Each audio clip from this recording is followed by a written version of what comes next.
Hey friends, welcome back to another episode of Theology Rob. My guest today is Dr. Kelly Kapic, who is a professor of theological studies at Covenant College in Lookout Mountain, Georgia. He's an author, editor of more than 15 books, including You're Only Human, Embodied Hope, which won a Christianity Today Book of the Year award, and the recently released 40-day devotional, You Were Never Meant to Do It All. Kelly talks a lot about the finitude of being human, which is what we talk about today. We begin by talking about original sin, John Owen, and same-sex attraction. That was not planned. It just kind of came up. And then we dive deep into embracing our human limitations in a world that is trying to prod us on to do more and more and more and more. Really enjoyed this conversation. I think you will as well. So please welcome back to the show, the one and only Dr. Kelly Kapic. Hey, Kelly, how are you doing this morning? Oh, it's so good to be with you. Thanks for having me. Yeah, I think this is at least number 2, if not 3. It's great to be with you. It's been a while, yeah. Virtually, I guess. Yeah. Where are you tuning in from again? You're out in Chattanooga? Yeah, Covenant College on Lookout Mountain, Georgia. Actually, They're doing work in my building, so I'm in the library right now, which is hilarious. They gave me a lounge, which is nice. Nice. I've been there once. I remember seeing, Lookout Mountain is an actual lookout mountain, right? Like overshadows the town. Yeah, and there's anyone from this region, my wife and I are from California, but for decades they'd have these signs everywhere within hundreds of miles called Sea Rock City, and we live a couple blocks from this. And it's so old and cheesy, it's actually cool again. And people flock to it. It's actually kind of cool. It's adorable. But they say Life magazine, decades ago, said you could see 7 states from it. I don't think it's true, but I love it. So there you go. Yeah, I don't buy that. 7, really? Yeah, exactly. I don't know. It's got to be an incredibly clear day. Yeah, well, even in a clear day. But I love the optimism. Yeah. It was Life magazine. Who's going to argue? So your main area of expertise is theological anthropology. I've had Mark Cortez on before, and there's not a whole lot of you out there that this is your main area in evangelical spaces. What got you into? Well, actually, what is theological anthropology? People could probably kind of figure it out, but why don't you unpack that for us? And what got you interested in this area? I love it. This is your area too, in many ways. Sort of. I've dabbled. Sexuality and all of these things. Theological anthropology is a fancy way of saying what does it mean to be human. And I kind of very interested in the idea. I went to seminary during my PhD overseas, like you, and I worked with a guy named Colin Gunton and a woman named Susan Hardman Moore. Kind of did history and theology, but part of what was interesting, and I focused on a guy named John Owen, and I'm interested in what it means to be human theologically, and that fundamental to being human is actually communion with God, right relations with your neighbor, and right relations with the rest of the earth, kind of thing. So there's something kind of relational built into what it means to be human. So I'm interested in exploring that. Okay. Wait, you did your work on John Owen, John Owen. Okay. Yeah, it's actually it's called Communion with God, and it's kind of weaving together his anthropology, Trinitarian theology, and Christology.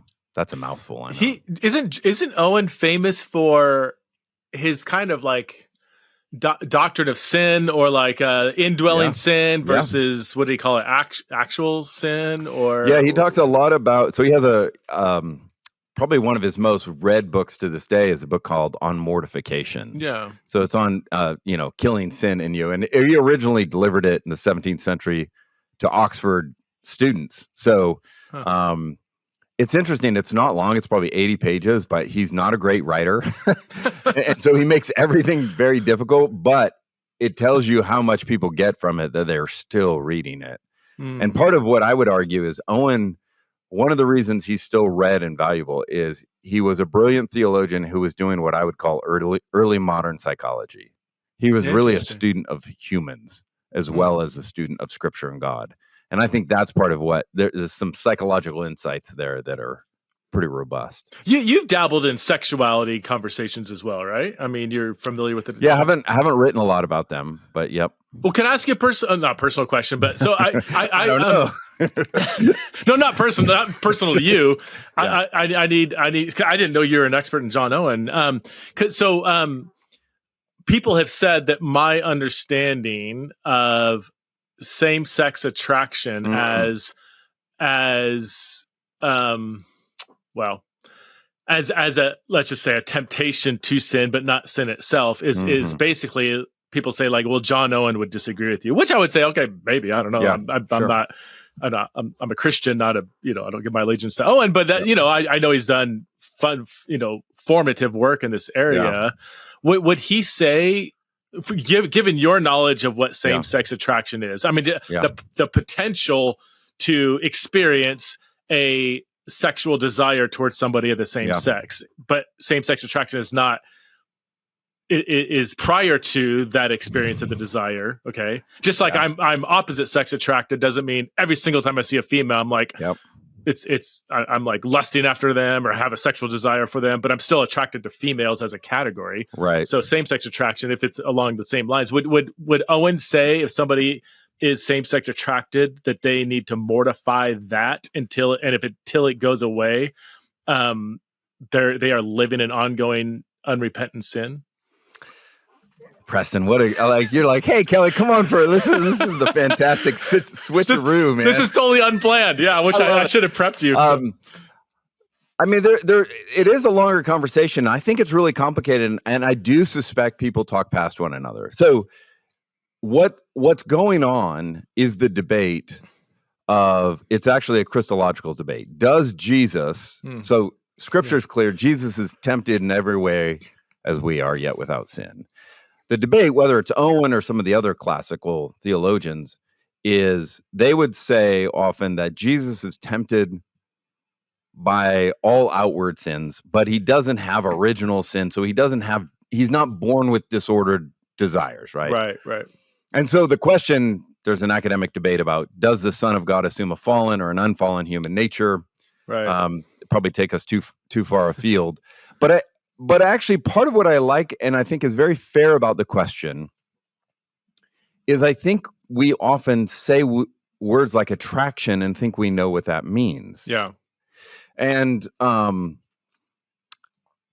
if you ask Owen, did Jesus ever have lustful thoughts that he had to he would say no.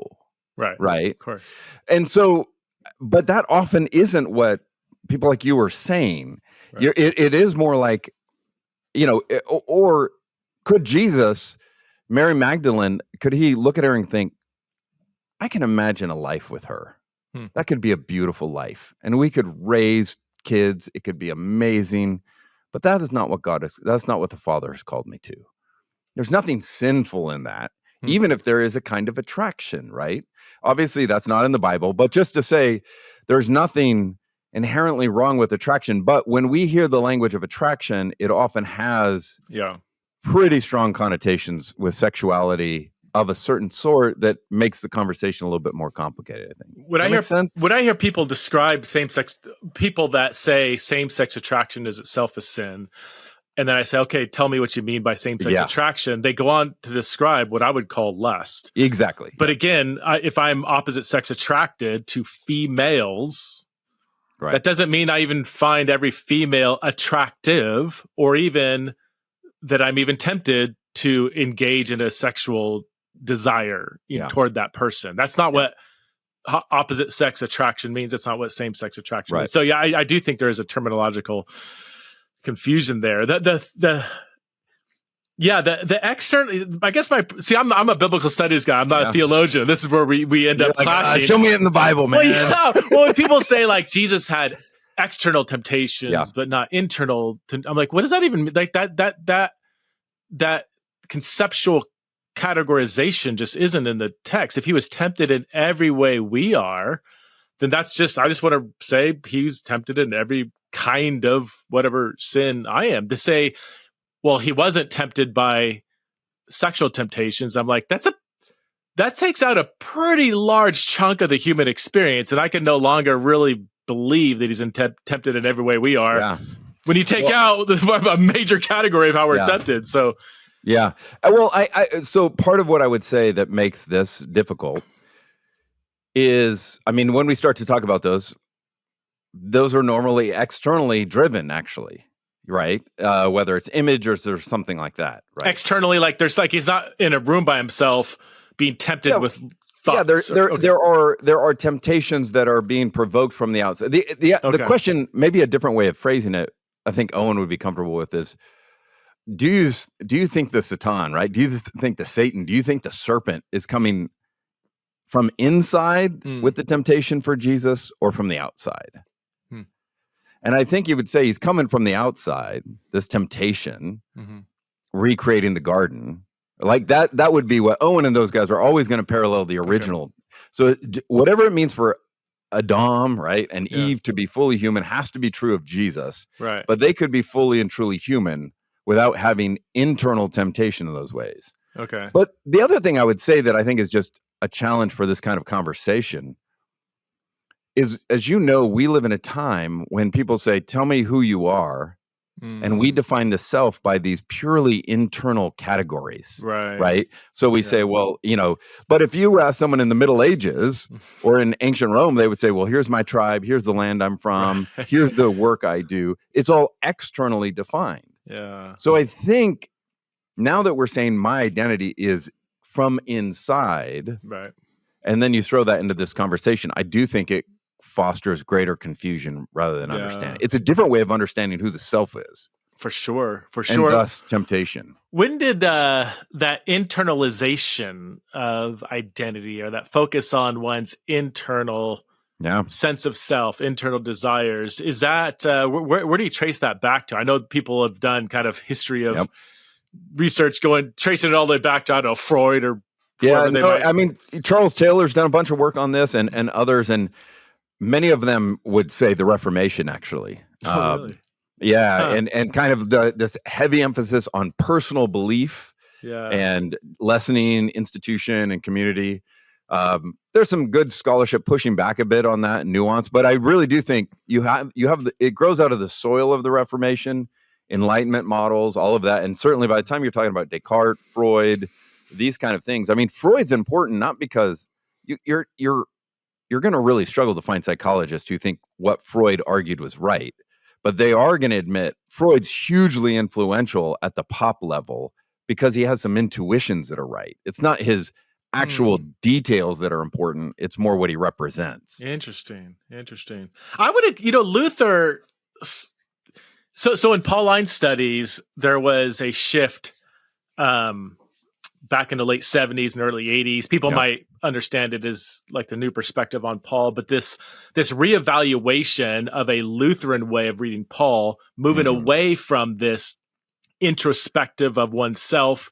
Christopher Stendhal was a European scholar who wrote an essay by that name. But basically, Luther is this, this quest to how can I earn favor with God, and realizes he can't do it all himself. But there is this kind of individual emphasis on understanding salvation. But when people say, well, wait a minute, let's go back to Paul, and this kind of Lutheran lens doesn't really work with a first century Jew who is not wondering how can I earn right favor with God, but how can I, stamp out this Gentile incursion, which is preventing God's covenant promises from coming about. And then he has a conversion, realizing that, Jesus is the Messiah and so on. So, that says a long way of saying, I could see where people would go all the way back to Luther and the Reformation to say that there was this move towards an emphasis on the self. And even that, I mean, as a New Testament, I'm sure you know John Barkley's work on Paul and the Gift. Oh, man. It's just, brilliant. But one of the surprises is Barkley is actually really good in terms of he's a sympathetic reader of Luther, and he's going to say, there is actually something, if you listen to what he's doing. And for a work I did on suffering, I found Luther's personal correspondence some of the most helpful things I read. And what surprised me is, because we all think Luther's all about faith, and he is. Yeah. But when you read it, he's constantly like, hey, pray for me that I might not lose my faith. But what he doesn't mean that I'll stop believing that God exists. He's talking about he talks about that I would blaspheme against God, that I would think God is cruel, that I would think he's harsh. That's what I need prayer for against. And the reason that matters is actually there's a way of reading Luther and his understanding of faith that actually is quite communal. So I do think, Luther's far more medieval and Catholic than than people tend to recognize. He's still going to say the faith is communal, but it goes all the way down to the individual, and it must be individual. But I think where we get to in like evangelical world, post revivals and all of this stuff creates a problem, because now we read Luther through that and you think, well, what happens if I wake up in the morning? Like one of my friends who's a retired theologian, he'd say, he dealt with depression his whole life. And he'd say, Kelly, I wake up every morning as an atheist. Wow. And then by 9, I'm a monotheist. And on a good day, by noon, I'm a Christian. That makes perfect sense to most of us. And so you've got to make sure your theology can handle that. Otherwise, you make faith itself a work, which Luther is opposed to. So Luther had so his emphasis on the individual wasn't to the exclusion of the more social or corporate. I really, and I do think it's an example. It's like reading theologians like me trying to do biblical scholarship is my experience of reading people like James Dunn and N.T. Wright, who I love their work, but when they start talking about the Reformation, it's terrible. Like, skip all that, just get to their biblical stuff. It can be really helpful, but it doesn't help when you say some of the things that actually aren't really accurate when you talk to historians. That's funny. So you've done work on intersection between suffering and your theological anthropology. What have you found there? What do you emphasize there? What's the relationship between suffering and a more firmer understanding of our embodiment? Yeah. Thanks for asking. I mean, the short version is 2008. My wife got cancer. We got married in 1993, but didn't have kids for the first 9 years. And 2 years later, after surgeries and everything, or a year and a half later, she was declared cancer-free. And then starting in 2010, she called me from the side of the road and couldn't use her leg right. And basically, long story short, she's been dealing with chronic pain since that day, to this day. And in fact, this week that you and I are talking is the 15th anniversary of that daily serious pain and fatigue. So with her encouragement and a grant from the Templeton Foundation, I ended up writing a book called Embodied Hope. And it is the very thing you're talking about. Embodiment is key. And so how do we learn to value our bodies? And there's a heavy emphasis on lament. And so for me, part of my journey has been to really take, I don't like kind of cheap evangelical happy clappy kind of stuff. Everything's good. And I'm a Reformed theologian. And sometimes in my circles, I don't also like God's in control, suck it up. Everything's, God's doing all of this. Yeah. And there's a misunderstanding. So there's extremes. And I'm really interested in figuring out lament and hope.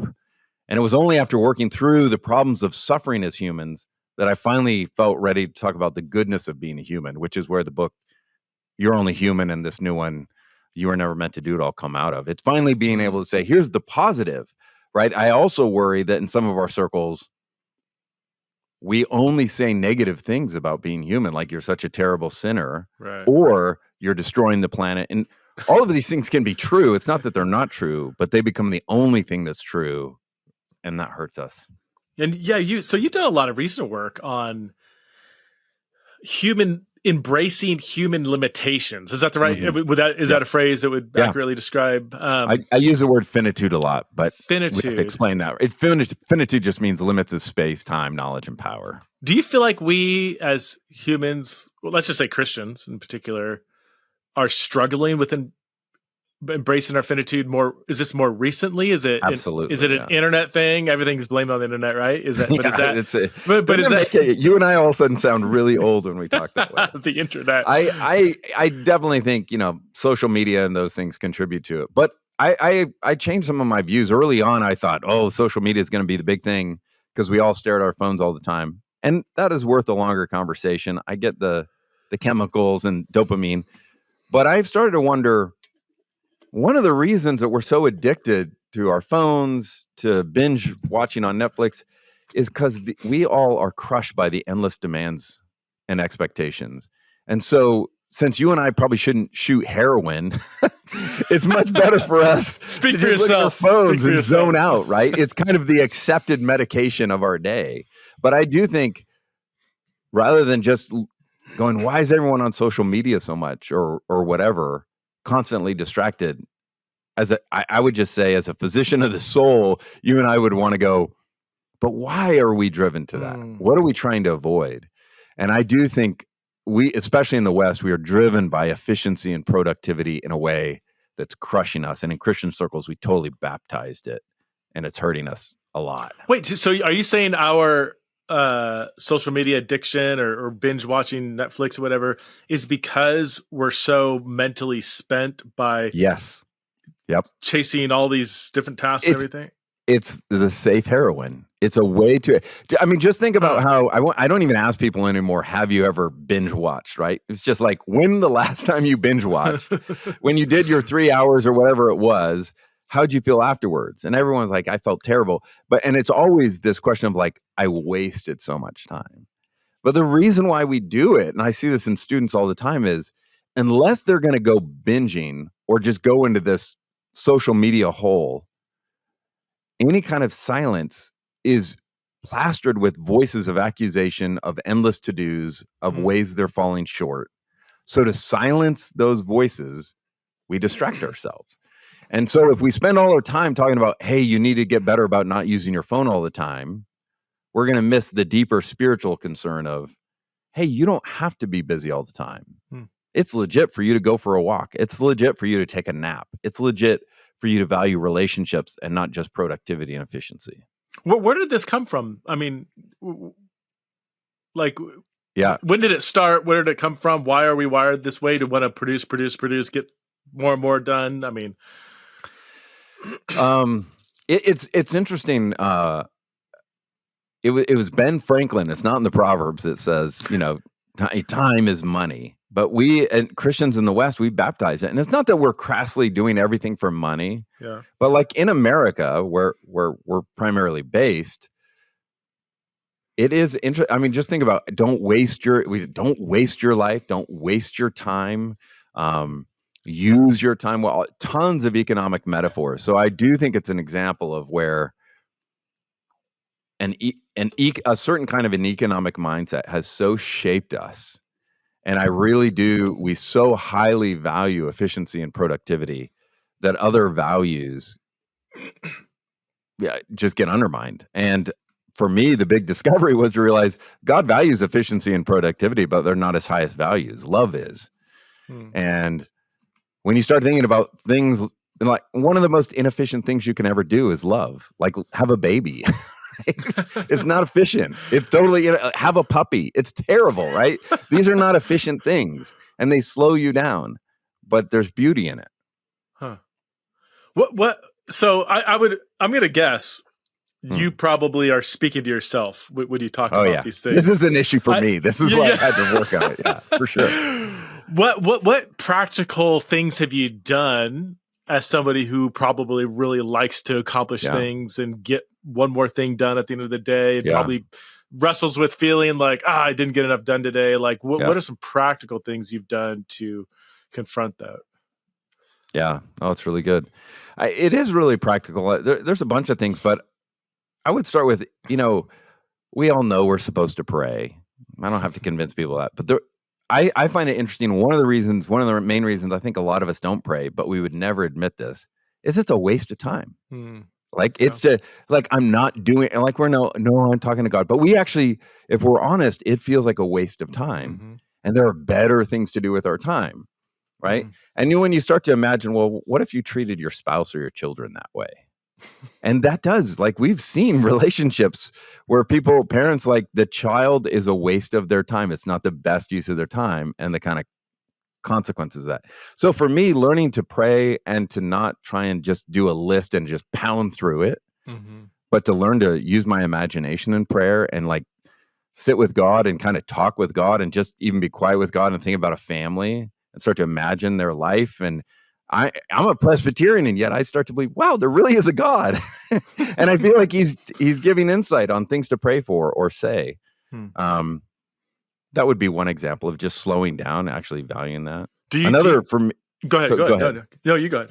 Well, one other practical thing would be, I've learned the practice of gratitude and lament are two sides of the same coin. Both of them are expressions of saying, God, I'm not in control and you are. And in some ways, I'm holding you responsible. Like, why is this happening? That's the lament side. And it may sound like an act of unbelief, but it's actually an act of dependence. And gratitude is all good and perfect gifts are from him. And I really think it's not one or the other, focusing on both of those. And the last thing I'd mention is I've really started to think of sleep as a spiritual discipline because it's been so hard for me. But to go, this is not a bad thing. Every night I go to bed and I say, God, I am not in control and you are. I think sleep is an act of faith. Like I've done the work you've given me. That's it. It's up to you. Have you had a hard time sleeping in the past, or you just didn't sleep enough and you got up early? No, hard time. And like many of us, I'm in my 50s now, but often, and it doesn't happen nearly as much now, I think, though it still can happen, but I would wake up at 2 or 3 in the morning. I'd be thinking about children or spouse or work, all of these things. And I'd be wide awake with anxiety and thinking I need to get up and get going.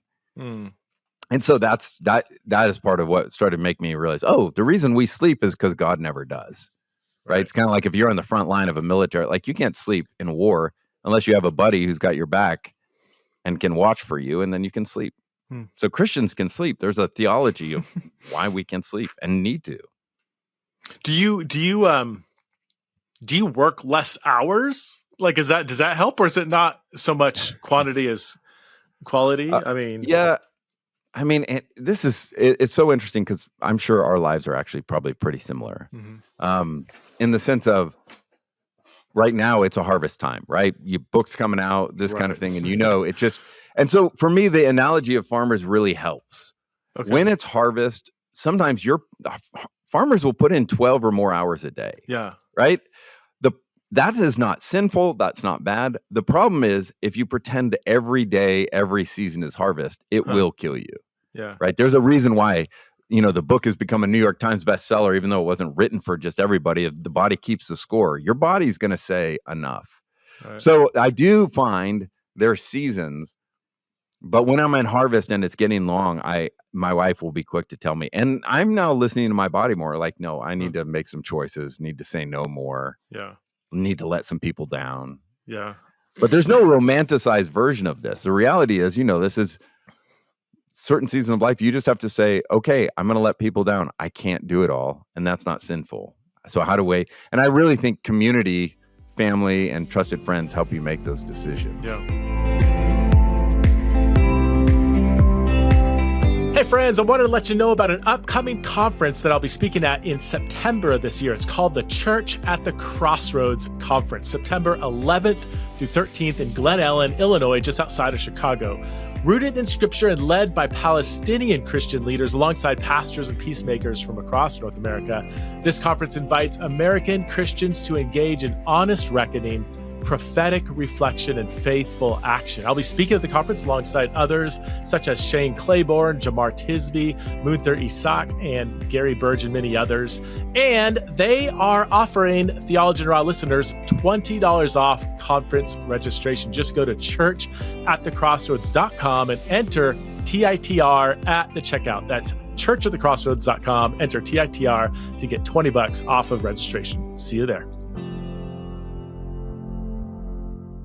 Like, we're so much more accessible now. I mean, from not even without social media. I mean, you got just email. The other day I spent 2 hours. Oh, man. Yeah. 2 hours because I was getting, even like I'm working on a video project right now. And every time somebody puts a comment, I get an email alert, So I'm working through like 30 of these alerts and I'm going through, and then other emails are being pushed down, and I'm going back, and there's, I'm going to be traveling over the next few weeks. So I'm getting like hotel notifications, and your payment didn't go through, and then let alone all the other stuff. I'm like, I literally spent 2 hours, and I felt my blood pressure going up. Yeah. And just my adrenal glands. I just started getting almost like just, I guess I don't know what it, I don't typically struggle with anxiety, but I think that's might be what it feels like, where you just just that, anxiousness. I guess that's anxiety. Yeah. But it was just like so overwhelming. And I'm like, golly. But I mean,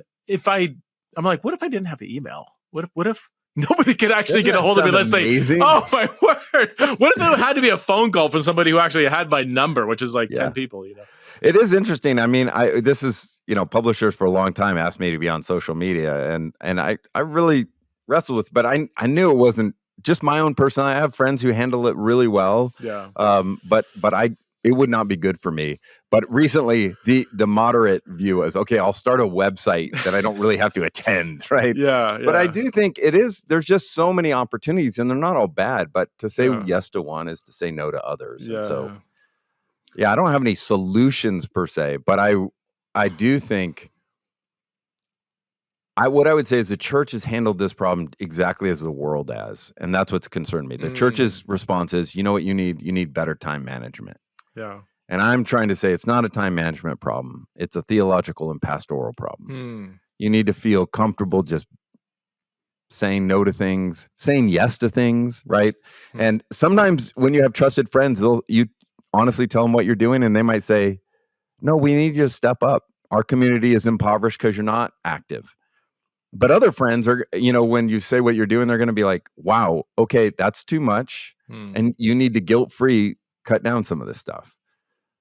But I find it's very hard to tell myself that. I need others that I trust to tell me that. Well, we find value in how much we accomplish. Like that's a big problem, right? Like our identity is, I have done this, I have done that, I have written this book, I have spoken here, I have, I have this job. Like it's when you take that away, it's like I feel like it takes our value away. But is that yeah.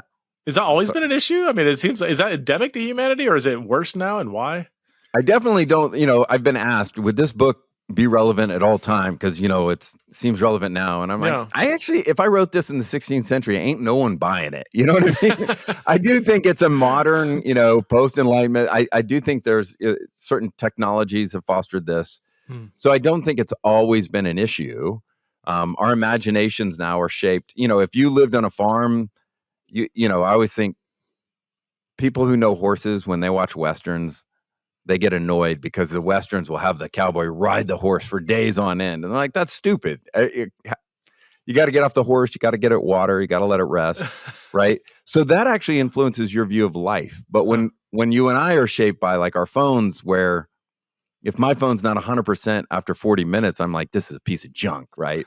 And so that we start talking about power naps and like, you should be able to just keep going with a very little bit of charge.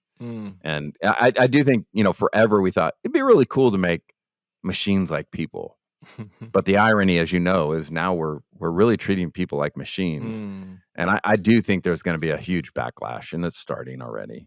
With what? With mental health and stuff? Or yeah, mental health. And even, I mean, my son who just graduated from college, we're just watching, the news, and I can't remember, one of the Michelob or one of these, beer commercials. But the whole commercial is this guy looking at his phone and no one's responding. And he eventually gets to this party because everyone's like, we are tired of our phones. We want to be with human beings. Like, I do think people can feel this is not a sustainable, flourishing life. Yeah, it's so self-evident to people that are on their phones all the time that this is not making them happy. Do you think it'll start? I mean, already there's pushes for, not just in Christian circles, but outside, pushes Jonathan for Haidt and others. Social media fast and not giving kids phones early and all these things. And I've a growing number of churches are doing like church-wide, like fast from screens, for a month. And they found that a good number of people say, I've been so happy and free. I'm not going to, I might go back a little, I might integrate some things back to my life, but I'm not going to go all the way to where I was. Do you think in 5-10 years that? Yeah. And the irony is I actually suspect young people are going to be the ones leading the way, counterintuitively. I was speaking at this conference on anxiety in Canada, that this kind of denominational church thing put on. And at one of the breaks, there was this young couple, and they called me over, and they had these 2 little kids. And they said, because technology was part of it, and they said, totally appreciate what you guys are talking about. They said, we're not perfect. We're far from perfect. But when we come home, my wife and I, they both said we kind of put our phones to the side, try and pay attention to kids. But they said, who's terrible is our parents. The grandparents. Yeah. They both said they will come over, they'll sit on the couch. Their grandchildren are 3 feet from their feet, and they're staring at their phones the whole time. And you could feel, and I've mentioned this now in various settings, and grandparents, you can just feel how close it hits to home. Oh yeah. So I do think this idea of it's all these young people is not true or fair. Yeah, anecdotally, I've seen that like crazy. But then, you know, I thought like our parents' generation, you know, when the actual phone on the wall rang, you wouldn't answer it.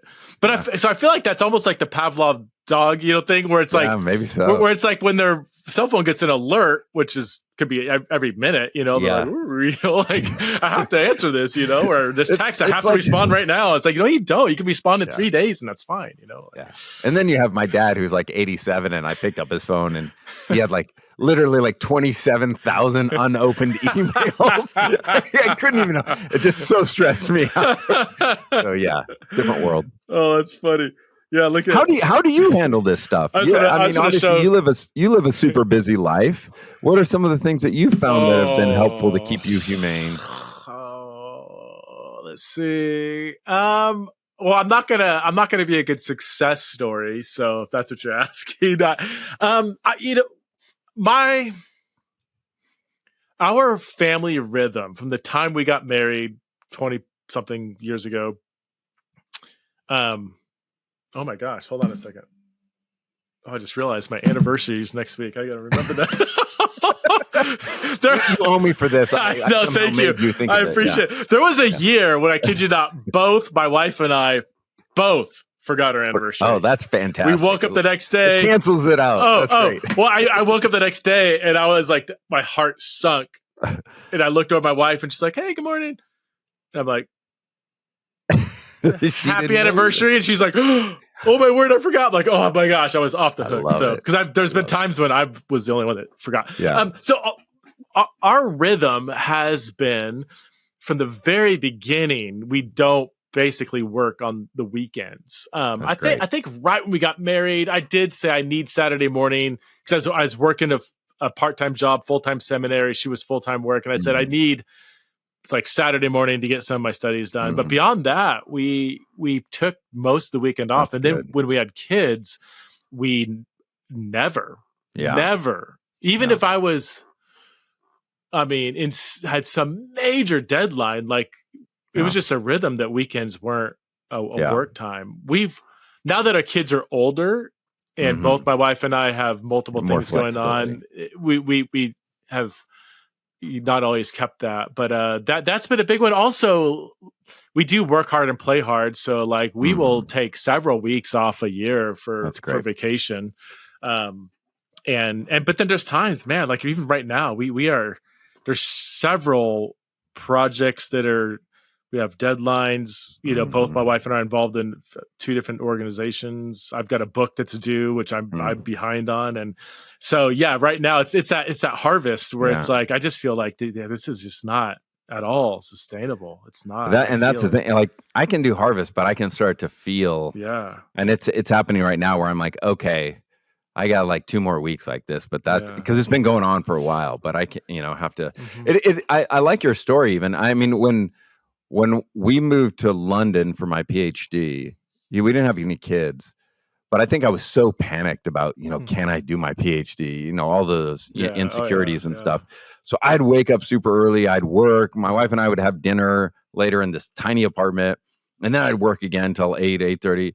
And about 4 or 5 months in, she stopped and said, you're done. You're not doing that anymore.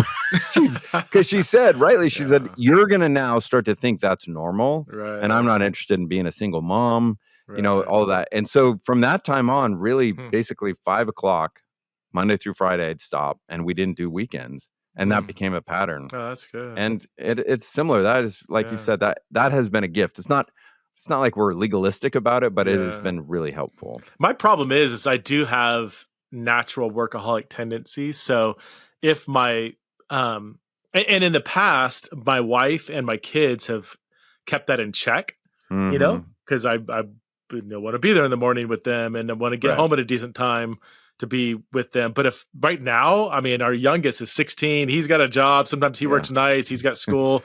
My wife has, job work and stuff. Sometimes she's busy. So if I'm left unchecked, I'll just work all day long. And that's where I've had these external things in my life to hold me in check. And now I'm worried that if those aren't there, will I be able to close the laptop at 5 or 6 p.m., even though I have many other things I need to do, I can relate. Yeah, and it just becomes, I think for all of us, there's no formula. It's just interesting. My hope is just we start to, my big thesis is the Christian life is not superhuman. The Christian life is actually just calling people to be truly and fully human. I really think you could argue, go therefore and make humans, right? I don't mean like having babies, but I mean like the Christianity is inviting people not to become more than human, but just fully human. And fully human is loving God, loving your neighbor, and rightly relating to creation. It's actually that simple. And sin disorders all of those things. And I do think in this frenetic pace, we don't see how it's affecting all three areas. And so our bodies, this is part of the why embodiment is neglected. And yet more and more people are like, hey, breathing classes are on the, all of these things, because people can just feel the disconnect. And yet I do think there is a growing sense that, gosh, life without spirituality is an issue. So non-Christians can sense it, right? It's this idea that we're going to get more and more secular is being disproven, and has been for a while now. Where does like diet and exercise fit into this, as you reflect so much on the holistic nature of humanity? I mean, is it should we see diet and exercise almost like spiritual disciplines? Or, I mean, of course they can become idols and stuff. But. Yeah. I mean, it's fascinating, isn't it? When you and I think through something like this, where I think we're called to feast and we're called to fast. And there is just something about that. The language of diet, though, just so easily brings with it all these kind of dysfunctional relationships with food. I'm sorry, I meant like healthy eating, not like diet. No, but and I do think there's something. There is wisdom in that, right? There is a health. I mean, an article I've never written, just haven't had time, but I think would be really interesting is we talk about, I believe in systemic sin, right? Systematic sin that affects structures, right? And during racial tensions, you have a lot of Christians who get all nervous about, no, it's all individual. And I actually would love to write something to show, I think food is a fantastic example of structural sin, in the sense of, yes, of course, you can choose to eat or not eat things. And there is personal responsibility. But there is a naivete to not realizing how much the kind of food we're being fed, the sugar levels in our food, the way things have been artificially treated, how that is affecting all of us. And and I see it all the time, especially in conservative circles, where it's like, well, you just have to choose. Well, yes. But it is kind of like just telling the addict, just try harder. That is part of the conversation, but there's a naivete of these larger structures. So all that to say, I do think a healthy relationship to healthy food is a good thing. And exercise is also, like when you and I I don't know how it was in Scotland, but I didn't exercise for 3 years in London. Didn't need to. It was just walking, life, right? We didn't have a car. We walked everywhere. So part of the idea, because you and I, or at least I sit at my desk a lot, do these kind of things. I now have to structure in time to exercise, because our relationship to the earth is it's changed, and it's potentially problematic now. When I go to Europe, we will spend extended times in Europe. We spent a couple months in France almost every year. We're there for 3 or 4 weeks. I'm going to be in Cambridge in a few weeks. And I, especially, well, the UK is a little different. The food there could get the best, but pretty heavy. The pub food, oh my gosh, yeah. But like when I'm in France, I will eat bread all day long. I will have a glass of wine with my meals. I will eat pasta. I will eat pizza, and I come back 10 pounds lighter. Part of it is, I do think, the ingredients in the food. I think I read somewhere that there's like 700 ingredients that are allowed for in Europe or whatever, and like 10,000 in the US. Is that, I don't know, and the sugar content. People who are gluten sensitive can't eat bread here, and they go to Italy and they can eat it no problem. Yeah. And you're walking everywhere. My mile tracker on my phone. There's times I walk a 1.2 miles a day, which is horrible. In Europe, it's 5 to 10. I feel like I might go on a run, or you're just walking all of the time. And I do wonder if the human, up until recently, people naturally got 20, 30, 40,000 steps a day and they're moving their bodies all the time. But now like you and I, if I don't go to the gym today, I will have gotten like 17 steps because I work from home and I'm in front of a computer all day, I do wonder if we do have to go more out of our way to exercise, whereas in the past, throughout human history, they didn't think about it. They just lived. Yeah, and even like it can sound, I do think, New Year's resolutions, all these, amazing goals. But for me, and it took a long time to get comfortable, I've run some as I've gotten older, the knees aren't working quite as well and the ankles, but I spiritually, physically, emotionally, relationally am so much better. When I'm going on like a 45-minute walk a day. Oh, yeah. Which if you would have asked me that 8 years ago, I would have said, what a waste. Like, how could you ever justify that? Many of your listeners, they would think, that's insane. If you only knew my life, there's no way I could do 45 minutes. But after a while, I thought, there's no way I can't, right? My ability to pray increases. My ability to be present with the people I'm actually present with. I'm not really a heavy introvert, but being a teacher and in front of people, that alone time has become really important. Yeah. So you got a devotional that just came out, right? You were never meant to do it all. So everything is this everything we're talking about? Is that? Yeah, it's from drawing ideas from a larger book called You're Only Human. But the idea was a lot of people just said, "Well, I love the book, but I can't get it's too big for people." And so this is 40 days of very short devotion to try and give people an overview. And I really hope it just meets people where they're at. Is it like short chapters, just giving people like kind of short? Literally 800 words. It's like 2.5 pages with some questions. Okay. And the idea is to really like there's chapters on why our bodies matter, right? Jesus and physical touch, which is all related to this idea. Like to be limited means you can only be in one place at a time. You can only know so much. You don't. So I'm really it has to do with the church. There's stuff on the church like. Don't feel guilty. You were never made to do everything in the church. So what does faithfulness look like is what I'm interested in. I really want to talk about the goodness of being human. And I think in Christian circles, people immediately panic and think, do you not think that we're sinners? Of course I do. But that's not the only thing that's true about us. And the last thing I'd say is, I do think our strongest apologetics these days is not like arguments for God's existence or anything like that. I actually think the church can offer to the watching world a really robust view of what it means to be human, which is just very mundane. And the mundaneness is beautiful. So I really think our best apologetic is showing people what it means to be human, love of God, love of neighbor, love of the earth. Do you find that pastors and people in ministry in particular struggle with their finitude? Massively. Yeah. You would be, you actually wouldn't be amazed, but many people would be amazed at how many calls or conversations I get from pastors all the time. Some have had suicidal ideation. They're so lonely. They're overweight, all of these kind of things. And they feel so much shame and guilt because the congregations have such unrealistic expectations of them, and they have such unrealistic expectations of themselves. So one of the big communities I've been concerned with is pastors. I love working with pastors to try and encourage them, but it also means working with their congregations to get a healthier, more realistic view of life. Right. Is it working less? It's not just it's not it's not necessarily working less. Yeah. Yeah. Because I mean, also it's just like, what is work?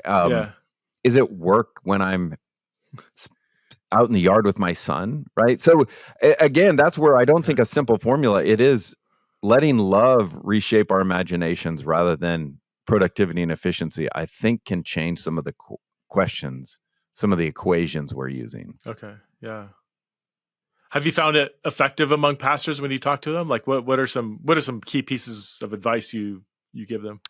Yeah. A lot of pastors have said, I used to think the only thing I could pray when there was yet one more demand is, God, give me the energy to do this. And then they finally discover that's a good prayer, and God often answers it, but it's a legitimately also good prayer to say, God, you gave me this body, you gave me this family and these other responsibilities. I need you. You say you love your church more than I do. I need you to provide someone else to do that thing or to care for that person because I can't do it. that's actually a prayer of faith too. Why is it the only prayer that seems faithful is that I would have enough energy to do it? So I do think reimagining and creating some vacuums, and people don't like vacuums, they fill them. And if no one fills the vacuum, then that thing probably needs to die. So that's good. Kelly, thanks so much for the conversation. Again, the two books we've been kind of referring to. The first one is You're Only Human, the bigger book, and then the recently released devotional, You Were Never Meant to Do It All, which just came out. It's coming out at the time of the recording. Sure. By the time people listen to it, it'll already have been out. So thanks again, man, for your work. I love your intersection between pastoral theology and theological anthropology, and even things like suffering and such important topics for us today. Well, thanks, Preston. And even where we started in this conversation, I love the fact that you are quick to listen on some of these really hard issues. I love the way you're caring for people and have for a long time now. And so I just want you to know I super appreciate. These are hard issues. Thanks, I don't know where everyone agrees or disagrees, but I love that you clearly love folks. So thanks for doing that. I appreciate Take it. Care. Yeah, take care.